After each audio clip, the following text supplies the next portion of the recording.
रोहित और कन्हैया के लिए सड़कों पर उतरे छात्रों का जंतर मंतर पर जोरदार प्रदर्शन। राहुल गांधी, केजरीवाल का समर्थन, नरेंद्र मोदी पर हमला। युवाओं ने कहा सबक सिखाएंगे। कन्हैया की जमानत पर कल होगी सुनवाई। बस्सी ने माना कि अगर बाहर आया तो गवाहों को कर सकता है प्रभावित। खालिद की गिरफ्तारी पर रोक नहीं। राष्ट्रपति के संबोधन से शुरू हुआ बजट सेशन। सियासी दलों से सहयोग मांगा। जेएनयू मसले को लेकर विपक्ष घेरेगा जोरदार। रोहतक में हुड्डा पर फेंका गया जूता। धरने पर बैठे कारोबारियों से कर रहे थे बात। मुख्यमंत्री खट्टर को भी काले झंडे दिखाए गए। 10 लाख मुआवजे का ऐलान। और चुनाव से कुछ पहले शिवराज सिंह चौहान का एक और पैंतरा। रविदास जयंती पर दलितों को लुभाने के लिए कहा शेड्यूल कास्ट के बच्चे पढ़ेंगे मुफ्त।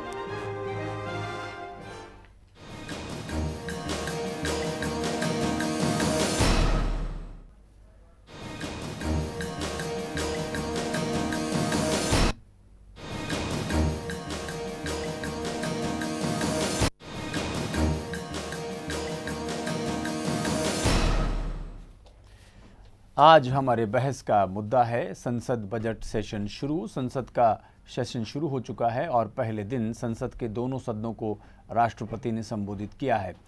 कल इस सेशन में कई अहम मुद्दों पर विपक्ष सरकार को घेरेगा, लेकिन सरकार ने स्पष्ट किया है कि जेएनयू समेत सभी मुद्दों पर वो चर्चा करने को तैयार है। पहला सेशन 16 मार्च तक चलेगा। दूसरा चरण 25 अप्रैल से 13 मई तक है।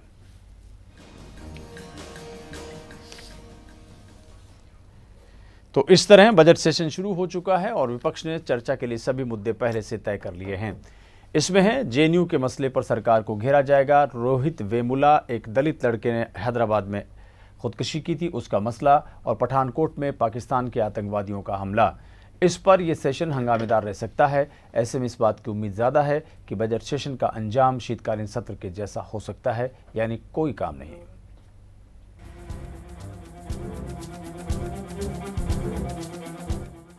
मंगलवार से शुरू हुए संसद के बजट सत्र के काफी हंगामेदार रहने के संकेत मिल रहे हैं। सत्र शुरू होने से पहले बुलाई गई सर्वदलीय बैठक में विपक्ष ने सरकार पर व्यवधान का एजेंडा तैयार करने का आरोप लगाया, जबकि सरकार ने कहा कि वो जेएनयू समेत सभी मुद्दों पर सदन में चर्चा कराने को तैयार है। हालांकि बैठक के बाद संसदीय कार्य मंत्री वेंकैया नायडू ने बैठक को सकारात्मक बताते हुए कहा कि सभी दल इस पक्ष में थे कि संसद में कामकाज होना चाहिए। जहाँ तक सरकार का सवाल है, सरकार ने हमने 32 विधेयक सब हमने विपक्ष का और सत्तारूढ़ पार्टी का समर्थक पार्टियों को सर्कुलेट किया है। ये सरकार का एजेंडा है, प्रपोजल्स है। इसमें कब क्या लेना वगैरह बिजनेस एडवाइजरी कमेटी में मिलकर आपस में तय करेंगे। दूसरा, हमारा प्राथमिकता है इस सेशन में बजट पास हो जाए, रेलवे बजट पास हो जाए, फाइनेंस बिल पास हो जाए और धन्यवाद प्रस्ताव पारित हो जाए। उसके बाद जो भी विषय है देश के सामने, बाकी जो घटनाएं इधर उधर हो रहे, उन घटनाओं के बारे में भी चर्चा करने में भी सरकार को कोई संकोच नहीं है। राष्ट्रपति प्रणब मुखर्जी के अभिभाषण के साथ शुरू हुए बजट सत्र का पहला चरण 16 मार्च तक रहेगा। बजट सत्र का दूसरा चरण 25 अप्रैल से 13 मई तक चलेगा। बजट सत्र के हंगामेदार रहने के पूरे आसार हैं, क्योंकि विपक्ष ने चर्चा के लिए मुद्दे पहले से ही तय कर रखे हैं। इन मुद्दों में जेएनयू मामला, रोहित वेमुला खुदकुशी मामला और पठानकोट आतंकी हमला शामिल है।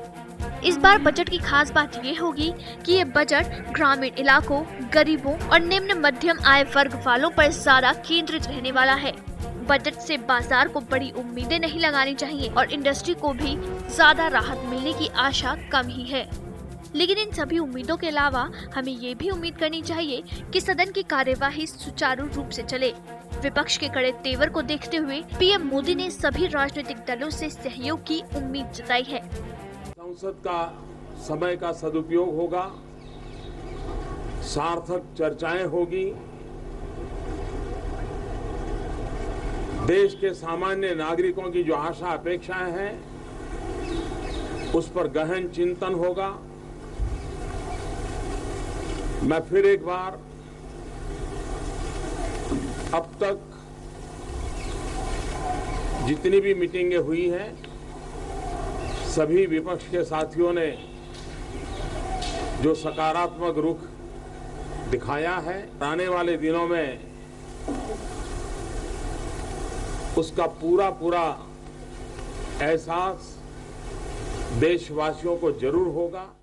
सत्तारूढ़ पार्टी और विपक्ष के बीच पहला मुकाबला 24 फरवरी को राज्यसभा में देखने को मिल सकता है, जहां जेएनयू का मुद्दा चर्चा के लिए आ सकता है। सरकार के पास कई ऐसे बिल हैं जिन्हें बजट सत्र के दौरान सदन में पास किए जाने का लक्ष्य रखा गया है, लेकिन विपक्ष ने कड़े तेवर दिखाते हुए ये स्पष्ट कर दिया है कि बजट सत्र के पहले भाग में वो किसी महत्वपूर्ण विधेयक को पारित नहीं होने देंगे। ऐसे में संभावनाएं ज्यादा दिखाई दे रही हैं कि संसद के बजट सत्र का अंजाम भी शीतकालीन सत्र के जैसा ही हो सकता है। Bureau report A to Z news.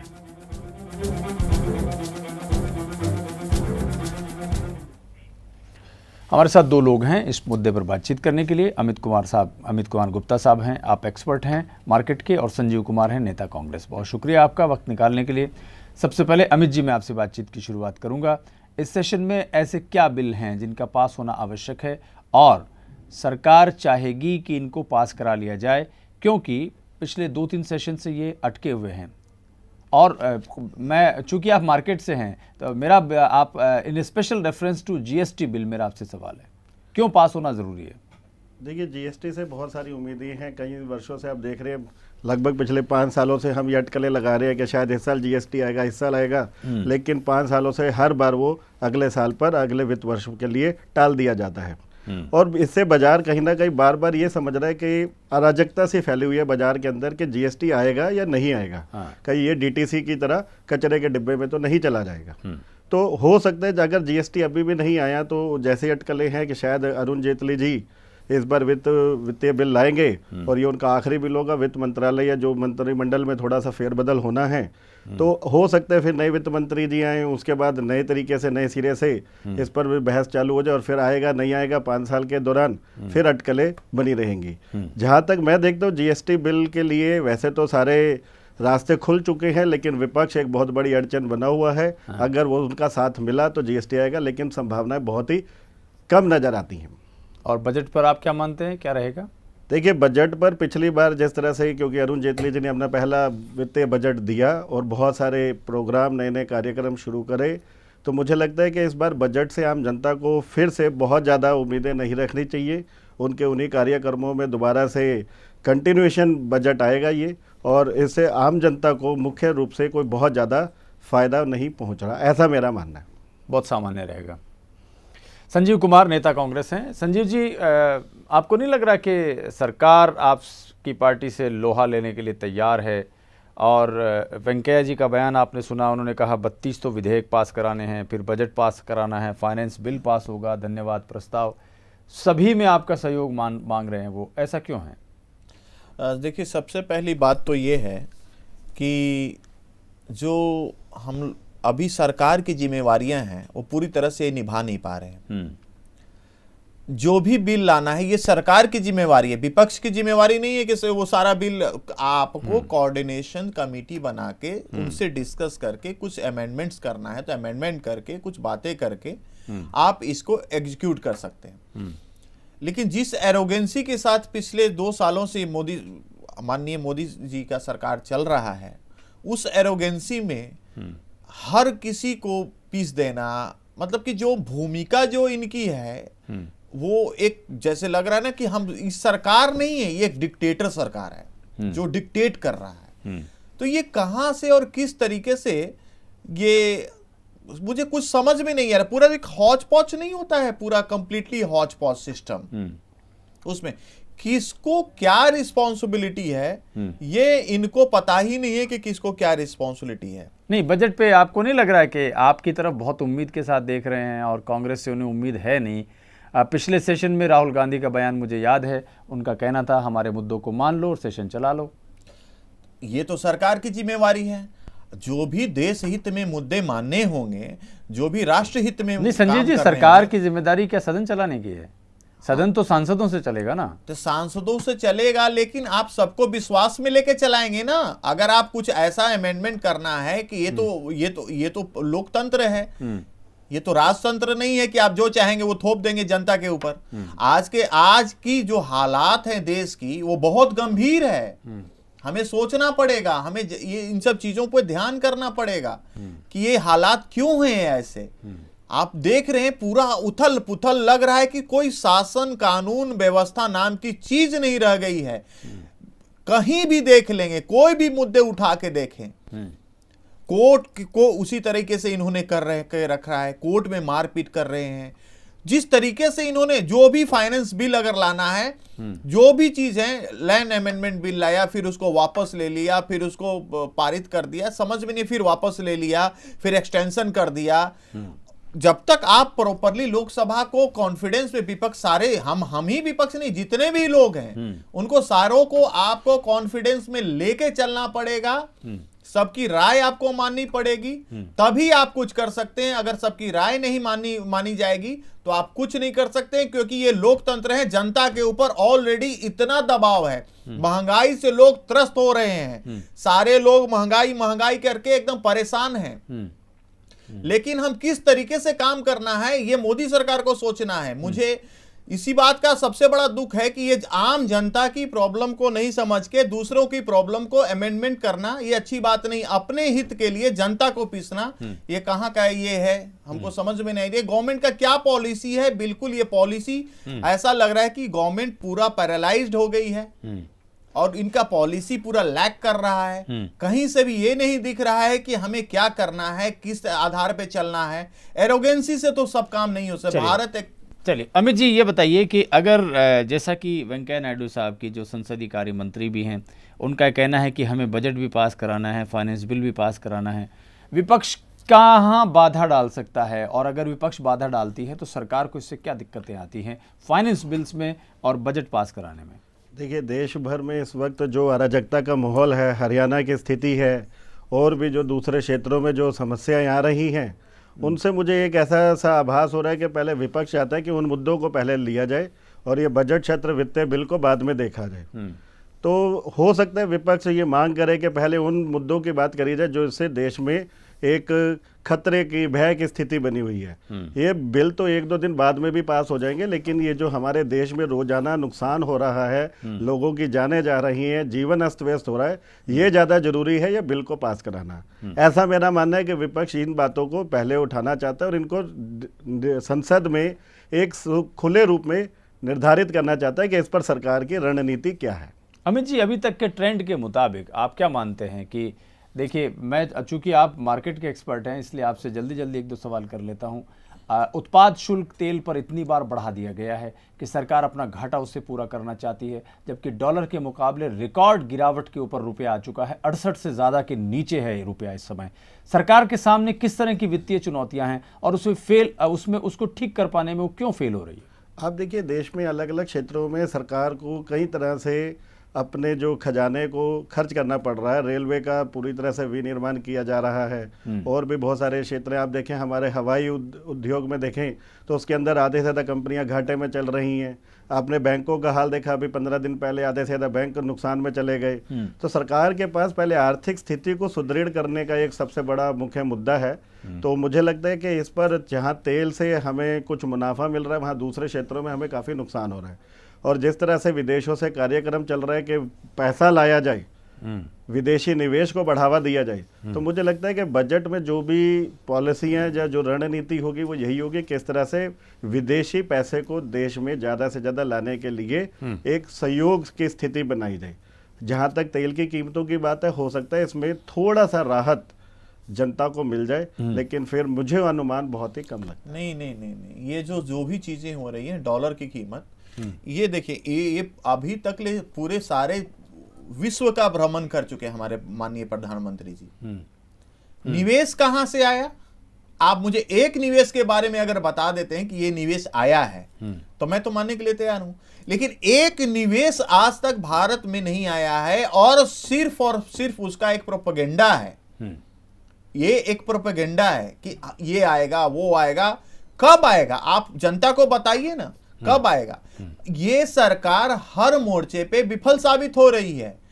देखिए, आप छलावा करके जनता को सरकार तो बना लिए, जितने भी वादे थे वो सारे के सारे धरे के धरे रह गए। आज महंगाई से लोग त्रस्त हो गया है।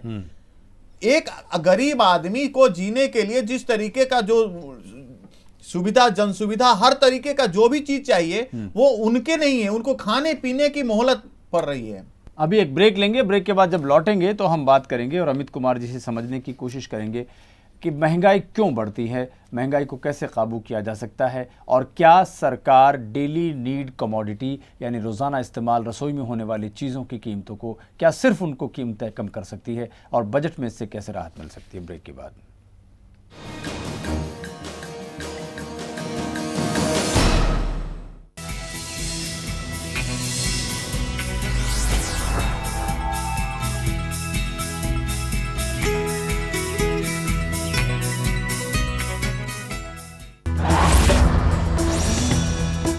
नई उम्मीद, नया जोश, जोश मोबाइल।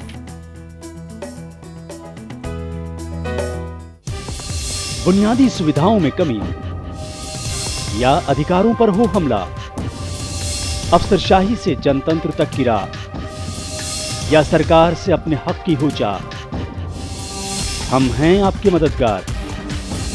आइए हमारे पास A to Z हेल्पलाइन चलता रहा है A to Z न्यूज पर।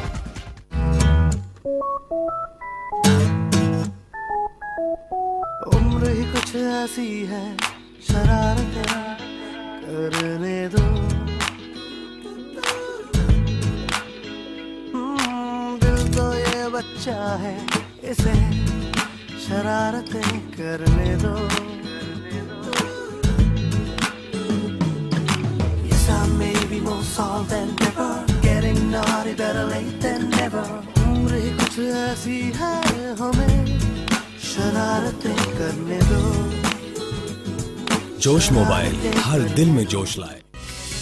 24 घंटे पूरे सप्ताह, हर घटना पर पैनी नजर, जिससे आप न रहें बेखबर।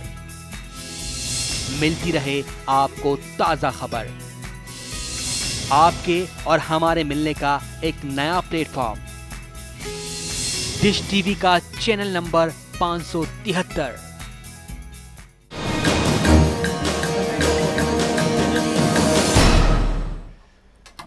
तो संसद के बजट सेशन के पहले दिन राष्ट्रपति ने बग्घी में बैठकर संसद भवन तक की यात्रा पूरी की और दोनों सदनों को संयुक्त रूप से संबोधित किया।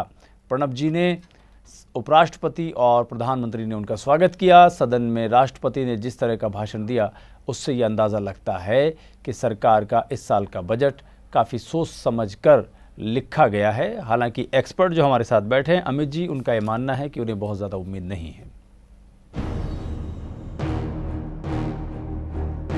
संसद के बजट सत्र के पहले दिन मंगलवार को राष्ट्रपति प्रणब मुखर्जी ने संसद के दोनों सदनों को संयुक्त रूप से संबोधित किया। इस संबोधन के लिए राष्ट्रपति बग्घी में बैठकर संसद भवन पहुंचे। संसद भवन पहुंचने पर राष्ट्रपति प्रणब मुखर्जी का उपराष्ट्रपति और प्रधानमंत्री ने स्वागत किया। राष्ट्रपति प्रणब मुखर्जी ने संसद को जनता की सर्वोच्च आकांक्षाओं का प्रतीक बताते हुए सदन को संबोधित किया। महामहिम ने कहा कि लोकतांत्रिक प्रणाली में वाद विवाद और चर्चा जरूरी है, न कि अवरोध पैदा करना। साथ ही सभी सांसदों से अनुरोध किया कि वो सहयोग और आपसी सद्भावना के साथ अपने उत्तरदायित्वों का निर्वहन करके एक समृद्ध भारत बनाने का प्रयास करें। राष्ट्रपति ने हाल ही में पठानकोट वायुसेना स्टेशन पर हुए आतंकवादियों के हमले को सफलतापूर्वक निष्फल करने के लिए सुरक्षा बलों को बधाई देते हुए कहा, मेरी सरकार देश की सुरक्षा से संबंधित सभी चुनौतियों से सख्ती से निपटने के लिए कृत संकल्प है। आतंकवाद विश्वव्यापी खतरा है और इसे पूरी तरह से समाप्त करने के लिए विश्व स्तर पर आतंकवाद निरोधी कठोर उपाय किए जाने की आवश्यकता है। इतना ही नहीं, राष्ट्रपति प्रणब मुखर्जी ने देश के अलावा विश्व पर मंडरा रहे आतंकवाद की समस्या पर भी चिंता व्यक्त की। उन्होंने आतंकवाद को किसी एक देश की नहीं बल्कि पूरे विश्व की समस्या बताया है। देखा जाए तो राष्ट्रपति का अभिभाषण केंद्र के शासन व्यवस्था, विकास नीति को ध्यान में रखकर तैयार बजट का आंशिक रूप होता है। सदन में राष्ट्रपति ने जिस तरह का भाषण दिया उससे तो यही अंदाजा लगाया जा सकता है कि सरकार का इस साल का बजट बहुत ही सोच समझकर सभी लोगों को ध्यान में रखकर बनाया गया है। Bureau report A2Z news. Amit Kumar Gupta market के विशेषज्ञ हैं और चार्टर्ड अकाउंटेंट हैं। अमित जी, महंगाई एक बड़ा इशू है। दाल अभी भी करीब 200 रुपये किलो है और जो डेली नीड कमोडिटी है, यानी रसोई में इस्तेमाल होने वाली दैनंदिन आवश्यकता की जो चीज़ों की आवश्यकता है, वो सारी की सारी काफ़ी महंगी है। सरकार कैसे इनको काबू कर सकती है और इस बजट से आपको उम्मीद है? देखिए, सरकार के पास एक बहुत सारी चुनौतियां हैं महंगाई को कम करने की। महंगाई के लिए क्या है, रुपया अगर हमारा संतुलन में हो, पेट्रोल डीजल के दाम संतुलन में हो, ये पहली तो चीज़ ये। दूसरा, अगर हम विशेष तौर पर दिल्ली में देखें तो बाहर से आने वाले जितने भी वाहन हैं जिनसे माल ढुलाई सामान दिल्ली में आता है, उन पर अतिरिक्त कर लगा दिया गया है। इस शुल्क के लगने से सारी चीज़ों पर एक अतिरिक्त भार पैदा हो गया। तो महंगाई तो कहीं ना कहीं से आई रही है और इसका कहीं ना कहीं वहन करना पड़ रहा है। या तो हम प्रदूषण से निपटें या फिर हम अपनी चीज़ों को सस्ता बेचें। तो एक ये भी हमारे सामने समस्या है। दूसरा, अगर हम राष्ट्र भर के लिए देखें, कहीं पर सूखा है, कहीं पर बाढ़ है, कहीं पर अराजकता है। सभी चीज़ें सभी जगह पर एक साथ नहीं पहुंच पाती हैं। इस कारण वहाँ पर उसके मांग तो वही रहती है, लेकिन जो पूर्ति है वो कम हो जाती है। मांग और पूर्ति का संतुलन ना बनने के कारण महंगाई जो की त्यों खड़ी रहती है और इसकी मार जनता को झेलनी पड़ रही है। क्या आपको लगता है संजीव जी के देश में जिस तरह का माहौल है उसके बाद में विदेशी धन और इन्वेस्टमेंट और रुपए की स्थिति संभलने की उम्मीद लग रही है आपको इस बजट के बाद में? देखिए, जनता अच्छी तरह से समझ चुकी है। माननीय नरेंद्र मोदी जी की सरकार को अच्छी तरह से समझ चुकी है। भेदभाव की सरकार है। हिंसा जिस तरीके से इन्होंने हिंसा को बढ़ावा दिया है और हर चीज को अपने लाभ के दृष्टि से देखते हुए काम करते हैं। एक अराजकता का माहौल है पूरे देश में। यहाँ पे कोई भी विदेशी निवेशक आने से पहले कैसे वो सोचेगा कि यहाँ पे जो स्थिति है, जो सोशल मीडिया है, जो विदेशी मीडिया है, क्या क्या लिख रहे हैं भारत के बारे में। अभी तो बताया जा रहा था कि भारत में इतना इन्वेस्टमेंट आ जाएगा। कैसे आएगा? डिवाइड एंड रूल पॉलिसी सबको लेके चलना पड़ेगा और कानून का पूरा राज होना पड़ेगा, कानून व्यवस्था सुधारना पड़ेगा। यहां तो कुछ नजर ही नहीं आ रहा है। जिस तरीके से बीजेपी अपना प्रोपेगेंडा, अपना वोट बैंक के तरफ खाली देख के काम करना चाहती है, ये जनता की नहीं। लेकिन वेंकैया जी तो आपसे उम्मीद कर रहे हैं ना कि आप सहयोग करेंगे। ऐसा क्या मतलब? मुझे ऐसा लग रहा है कि संसदीय कार्य मंत्री को बहुत चिंता है कि विपक्ष उनका साथ नहीं देगी सदन में। चिंता है विपक्ष क्यों नहीं देगी साथ? आप उसको साथ लाने वाले तो बने। आप अगर हमें लाने वाले बनेंगे, जनता का हित का कार्य करेंगे, तो हम क्यों नहीं साथ देंगे? जरूर साथ देंगे। आपको सोचना पड़ेगा, कुछ अमेंडमेंट चाहिए। आपके एक तो महंगाई आपने थोक दिया, जनता आज त्रस्त है। वो जनता यही पूछ रही है कि हमारे पुराने दिन लौटा दो। ये सच बात है, जनता यही जानना चाहती है। 200 रुपये, कभी प्याज महंगा 100 रुपये हो जाता। आज तेल देखिए, दाल देखिए, सिलेंडर देखिए, पूरे दुनिया में पेट्रोल के दाम कम हो रहे हैं। अब भारत में पेट्रोल का दाम वही का वही है। इतना सेस, इतना कर लगा दिया गया है। आप जनता का खून चूसना चाहते हैं? क्या चाहते हैं आप? जनता कैसे जिए तो जिए। ये मुझे इस बात का ये चिंता है कि जनता का, गरीब के लिए तो आपने कहीं का भी नहीं छोड़ा है। अमित जी, बहुत जल्दी आप वो बिंदु बता दें जिसके आधार पर आपको इस बजट से उम्मीदें या ना उम्मीदें हैं। देखिए, उम्मीदों में यह है, मैं सोचता हूँ कि जो स्वास्थ्य का क्षेत्र है, शिक्षा का क्षेत्र है, उसमें कुछ जनता को फायदा होगा। कर की छूट सीमा 10 से 20 हज़ार तक बढ़ने की मैं उम्मीद रखता हूँ। बैंकिंग क्षेत्र में सरकार से जरूर मैं कुछ अपेक्षा करता हूँ कि बैंकों की स्थिति सुधारने के लिए सरकार काम करेगी। जहाँ तक विफलता की बात करें तो मुझे लगता है कि अन्य क्षेत्रों में, बीमा क्षेत्र में बहुत ज़्यादा नई पॉलिसी बनेगी। जहाँ तक हम बात करें सड़कों के निर्माण में, रेलवे के अंदर, तो मुझे उससे बहुत ज़्यादा उम्मीदें नहीं नज़र आ रही हैं। तो ये मेरे निष्कर्ष हैं बजट से। कुल मिलाकर मैं बजट को ये कहता हूँ कि 50-50 बैलेंस बजट होगा, लेकिन आम जनता को इसका 10 से 20% का रेल किराया नहीं, एक मिनट मैं एक चीज बताना चाहता। रेल किराया का हाल देखिए। जो टिकट कांग्रेस के हम लोग यूपीए 1 और 2 में 1200 में मिलती थी, 1300 में मिलती थी, आज वो 1600 तक जो हमने किया था। तो सरकार दावा कर रही है ना उसके सुविधा मिल रही है, उससे आपको क्या सुविधा मिल रही है? क्या सुविधा आप बताइए ना। क्या सफाई मिल रही है? आप हालात देखिए जाके रेलवे स्टेशनों की। आप जो ट्रेन का टाइमिंग से उसके हालात देखिए। रिजर्वेशन 3-3, 6-6 महीने से नहीं लोगों को मिल रहा है। जिस तरीके से जो जनता पिस रही है, इस देश की जनता तो ऐसा अपने आप को ही ऐसा फील कर रहा है कि जैसे पुराने दिन में जो हम लोगों ने किया था, जो यूपीए गवर्नमेंट जो जिस तरीके से अच्छा काम किया था, उसका 10% भी यूपीए 1 और यूपीए 2 का आज तक 2 साल में ये सरकार नहीं कर पाई है। और जहां तक बजट का सवाल है, मुझे तो नहीं लगता है कि सेस और कर के अलावा 36,000 करोड़ हरियाणा में आप बताते हैं कि नुकसान हो गया, इसकी भरपाई आप जनता के जेब से ही करेंगे ना। आपकी कानून और व्यवस्था कहां चली गई है? किस बात पे आप काम करना, ये कहां से एडजस्ट होगा 36,000 करोड़ और 32,000 करोड़? आप मुझे बताएं ना। बहुत शुक्रिया आपका, आप स्टूडियो में आए, आपने वक्त निकाला और अपनी राय को रखा।